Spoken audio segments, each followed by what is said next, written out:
نبی کریم صلی اللہ علیہ وسلم دعا کیا کرتے تھے، اور آپ نے دعا کی تھی، یا اللہ عمر ابن خطاب یا ابو جہل میں سے کوئی ایک مسلمان ہو جائے اور ایمان کو قبول کر لے، اور اس کے ذریعے یا اللہ اسلام کو عزت عطا فرما۔ نبی علیہ السلام نے دعا کی کہ ان دونوں میں سے کوئی ایک مسلمان ہو جائے۔ یہ دونوں ہی مسلمانوں کو تکلیف پہنچاتے تھے۔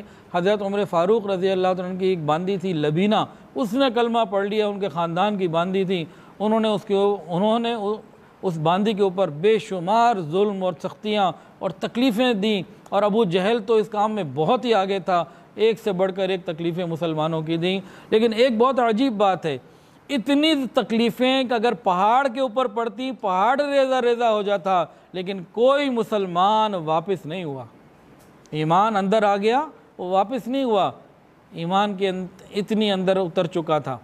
اب ایک دن کیا ہوا، حضرت عمر فاروق رضی اللہ عنہ کی بہن جو فاطمہ بنت خطاب تھی مسلمان ہو چکی تھیں، اور حضرت عمر کے بہنوں حضرت سعید رضی اللہ تعالیٰ عنہ بھی مسلمان ہو چکے تھے، اور ان کو قرآن پڑھانے کے لیے ایک صحابی خباب رضی اللہ تعالیٰ عنہ گھر آتے تھے، اور وہ قرآن سیکھتی تھیں، یہ لوگ قرآن سیکھتے تھے۔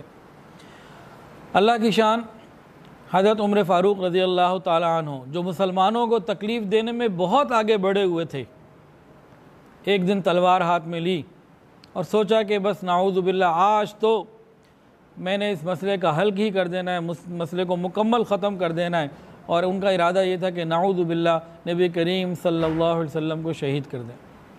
اس ارادے کے ساتھ پوری تیاریوں کے ساتھ گھر سے نکلے، اور یہ جانتے تھے کہ معمولی ارادہ نہیں ہے، اگر میں نے یہ کام کیا تو پورا بنو ہاشم میرا دشمن ہو جائے گا، لیکن وہ چاہتے تھے کہ اب مکے کے اندر یہ دو باتیں جو ہے ختم ہو جائیں، ایک کہتا ہے ایک خدا، ایک کہتا ہے درجنوں ہیں، سینکڑوں ہیں، ہزاروں ہیں، تو آج یہ مسئلے کو ختم ہونا چاہیے، اور ایک خدا کہنے والے چونکہ کمزور ہیں، کم ہیں، تو انہی کے بڑوں کو ختم کرنے کی فکر کرنی چاہیے۔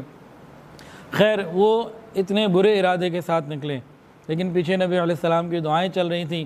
اس ارادے کے ساتھ نکلے تو راستے میں ابو نعیم رضی اللہ تعالیٰ عنہ، وہ ایک صحابی تھے، وہ ملے، انہوں نے تیور دیکھے تو پوچھا، عمر کیا ارادے ہیں؟ آج تو بڑا عجیب ہے، آج تو معاملہ آپ کا بڑا عجیب ہے، کیا ارادے ہیں؟ تو انہوں نے اڑل اعلان کہا کہ بس میں تو اس ارادے سے نکلا ہوں، اور نعوذ باللہ محمد صلی اللہ علیہ وسلم کا مسئلہ اور معاملہ میں نے آج اس طرح سے کرنا ہے۔ ابو نعیم نے جب دیکھا کہ عمر اتنا بڑا بہادر، اتنے نڈر، اور مکہ کی اتنی بڑی شخصیت، تو یہ دار ارقم میں جائے اور جا کے کوئی مسئلہ بنے، تو انہوں نے کہا وقتی طور پہ مسئلے کو ٹالنے کے لیے اور ذہن کو چینج کرنے کے لیے انہوں نے فرمایا کہ دیکھو بھائی، تم کیا کسی کی بات کرتے ہو؟ تمہاری بہن اور اپنے بہنوئی کو تو دیکھو، تمہارے گھر میں کیا ہو رہا ہے؟ حضرت عمر تو غصے میں تو پہلے ہی تھے اور غضبناک ہو گئے، سیدھا اپنے بہن کے گھر گئے، جا کے زور سے دروازہ کھٹکھٹایا، اور ان کو اندر سے وہ قرآن پڑھ رہے تھے۔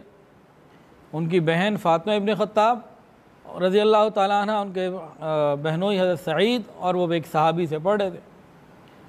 انہوں نے سن لیا کہ کچھ پڑھا جا رہا ہے۔ اب جب دروازہ کھٹکھٹایا اور اندر پتہ لگ گیا کہ عمر ہیں، تو جو پڑھانے والے قاری صاحب تھے، صحابی جو آئے تھے خباب، وہ تو ایک جگہ سائٹ پہ ہو گئے، چھپ گئے، کیونکہ گھر کے فرد نہیں تھے۔ اب ان کی بہن نے دروازہ کھولا، حضرت عمر رضی اللہ عنہ اسی غضبناک حالت میں، غصے کی شدت میں، کیا پڑھ رہے تھے تم لوگ؟ کیا کر رہے تھے؟ کہا کیا تھا؟ کچھ بھی نہیں۔ کہا نہیں، میں نے خود سنا ہے۔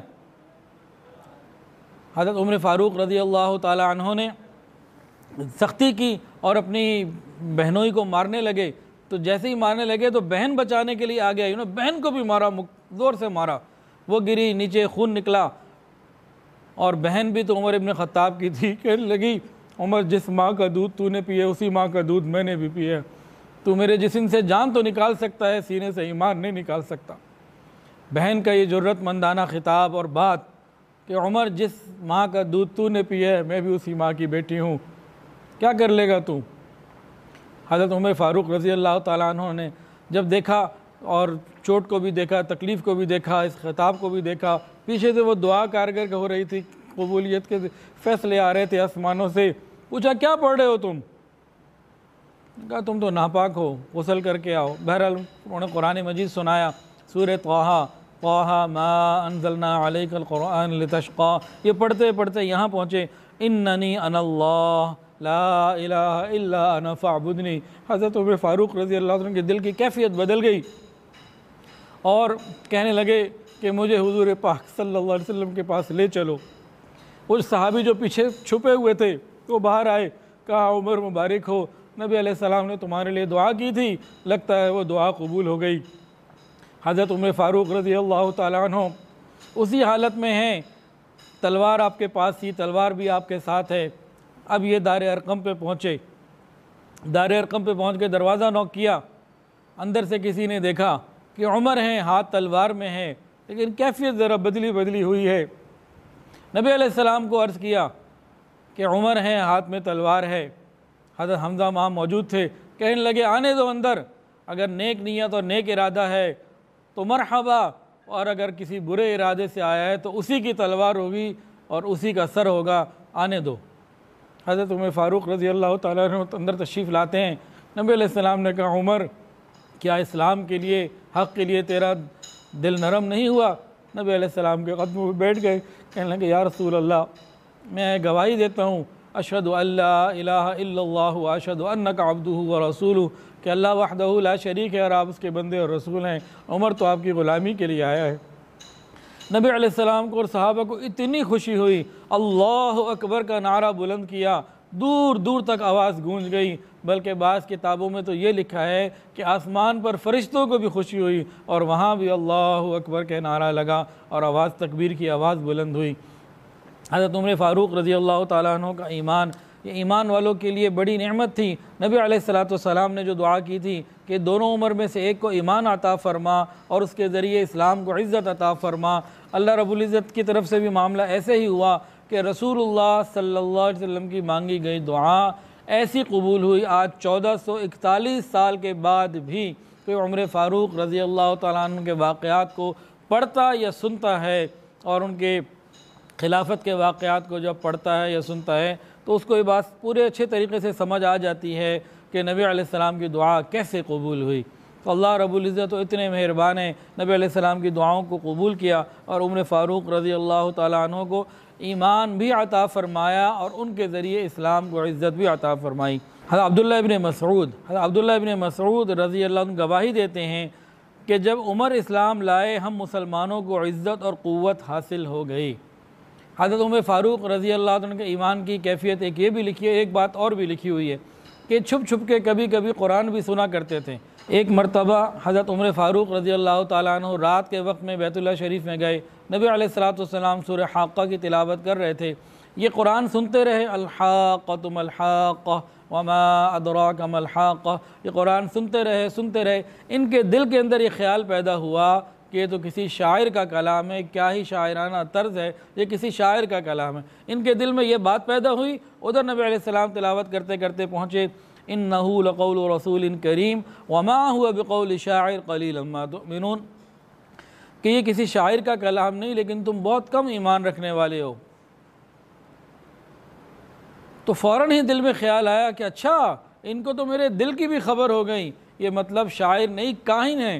آگے حضرت نبی علیہ السلام آگے پڑھتے رہے، ولا بقول کاہن قلیلا ما تذکرون تنزیل من رب العالمین، کہ یہ کاہن کا کلام نہیں، تم بہت کم نصیحت پکڑتے ہو، یہ تو جہانوں کے پروردگار کی طرف سے اترا ہے۔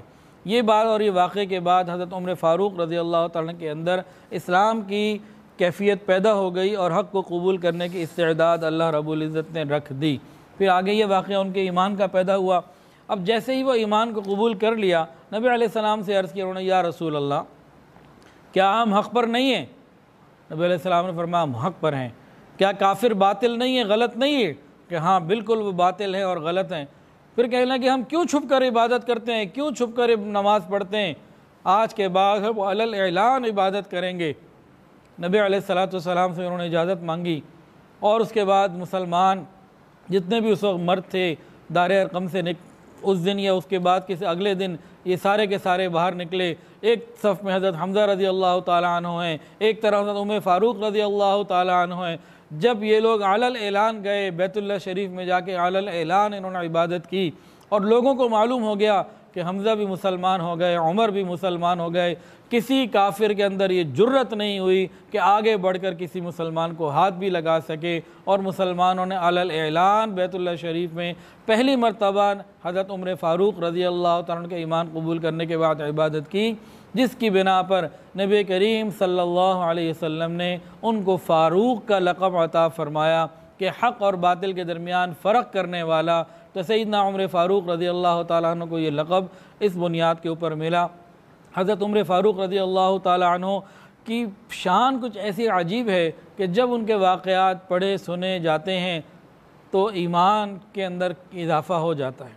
عمر فاروق رضی اللہ عنہ وہ صحابی ہیں، نبی علیہ السلام نے فرمایا کہ عمر کی زبان پر حق بولتا ہے۔ شیطان کو تو انہوں نے 2-3 دفعہ مقابلہ ہوا تو پچھاڑ دیا تھا۔ حضرت عمر فاروق رضی اللہ عنہ کے بارے میں فرمایا کہ اگر میرے بعد کوئی نبی ہوتے تو عمر ہوتے۔